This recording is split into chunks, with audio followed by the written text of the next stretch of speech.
Gradimo kulinarični most med Slovenijo in rojaki po svetu.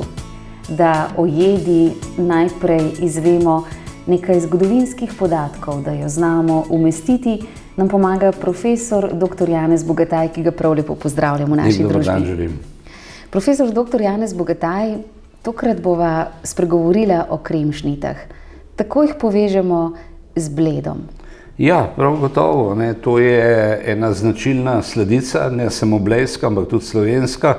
Če bi delali zdaj piramido slaščičarske razpoznavnosti Slovenije, ki je sicer bolj boga, ampak kljub vsemu bi vsaj 3 stvari moral omeniti. Blejsko kremšnito ali kremno rezino, kot se uradno temu tudi reče, ampak uporabljamo izraz kremšnita, ker je lokalen. Potem seveda prekmursko gibanico in seveda na 3. mestu pa paleto različnih sladkih pogač, ki so značilne za severovzhodno Slovenijo. Tam je največja koncentracija najrazličnejših pogač. Zdaj, blejska kremšnita je seveda zelo mlada sladica, zgodovinsko gledano. V 50. letih po 2. svetovni vojni so jo začeli delati. In sicer je prišel iz Vojvodine nek slaščičar, ki se je pisal Ištvan Lukačevič, se zaposlil na Bledu in je seveda začel delati to kremšnito, ki jo predtem seveda že v svojem primarnem kulturnem okolju nekaj mere spoznal. Na letu na Bledu na recepture za vaniljevo kremo, in tako je nastala ta kremšnita, ki je potem seveda postala najbolj, bi rekel, razpoznavni del Bleda, poleg otoka in vseh ostalih stvari jezera. Seveda ta kremšnita seveda je ima zelo dinamičen razvoj, glede njene kakovosti, ta se je močno spreminjala in se spreminja tudi danes. Res pa je, da pravi pravilo, če si bil na Bledu in nisi pojedel vsaj ene kremšnite, nisi bil na Bledu. Je pa seveda to kar nasitna jed, to je kar velikih dimenzij pravzaprav. In je pa seveda izjemno priljubljena med številnimi obiskovalci Bleda. No in tudi doma jo radi pripravljamo. Se mi zdi, da je to taka jed, ki je tudi postala kar tradicionalna. Ja, čeprav seveda mnogi izdelovalci in izdelovalke predvsem v domačih okoljih imajo težave. Marsikaterim krema ne uspe tako, da bi obdržala ta znameniti kvadrast ali kockast, bolj rečeno, profil. Mnogim se sesuje. Jaz se spominjam, ena moja pokojna teta, kadarkoli je prišla k nam na obisk, sem ji rekel, zdaj nam bo pa kremšnite spekla. Ampak večkrat se ji ni posrečilo in smo potem z žlicami z tistega pladnja jedli neko gomazečo vsebino. Zato se ljudje danes raje odločajo za nakup.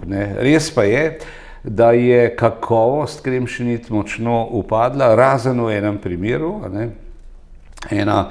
Eno podjetje, ki izdeluje kremšnite in jih izvaža recimo tudi v Avstrijo, je še vedno skrbi za primerno raven te kremšnite, medtem ko ostalo je pa bolj bogo. In seveda, če se v gastronomiji začnejo ubirati bližnjice, po te bližnjice nas ne pripeljejo do dobrega rezultata. Tako da se danes dogaja to, da recimo tudi to testo, to krhko testo, ki se da spodaj in zgoraj, nekateri izdelovalci kupujejo kar pri specializiranih izdelovalcih in potem napolnijo še s kremo.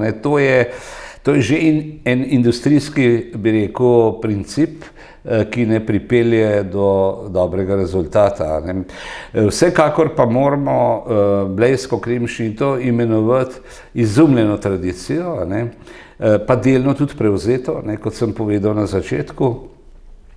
Skratka, ne gre za neko jed, za katero bi lahko že 100 in 100 let v zgodovinskem razvoju nazaj iskali njene korenine, ne, ampak jo je ta slaščičar, ki sem ga pač že na začetku omenil, na nek način izumil. In povežemo jo pravzaprav bolj s krajem kot s časom, ne? Nima nekega... Ja, sigurno, ja. Sigurno in se mi zdi, da kot sladica je primerna bila in je za različne čase in za različne priložnosti. Ste zato, profesor dr. Bogataj, da pogledava, kako je uspelo gospe Danijeli Avguštin Godec na vsak pripravo način, kremšnite? gotovo ste jo posneli zato, ker je dobro uspelo.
Kremšnite me je naučila pripraviti moja mama.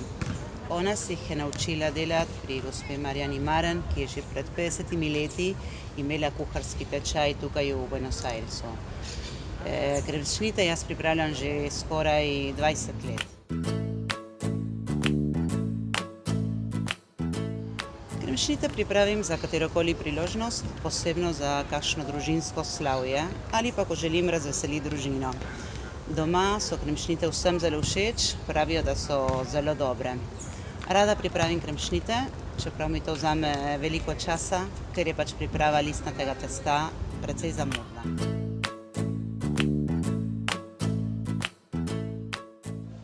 Z ohranjevanjem slovenskih jedi ohranjamo slovensko kulturo in identiteto. Prav zato se trudimo in prizadevamo v naši slovenski skupnosti tukaj v Argentini.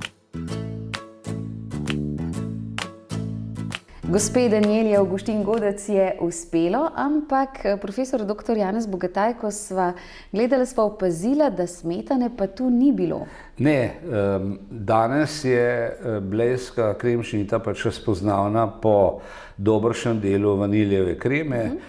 Na to vaniljevo kremo je malo manjša plast stepene sladke smetane, medtem ko nekateri še vedno izdelujejo to kremšnito brez smetane, zlasti v hišnih okoljih, da se pravi na domovih.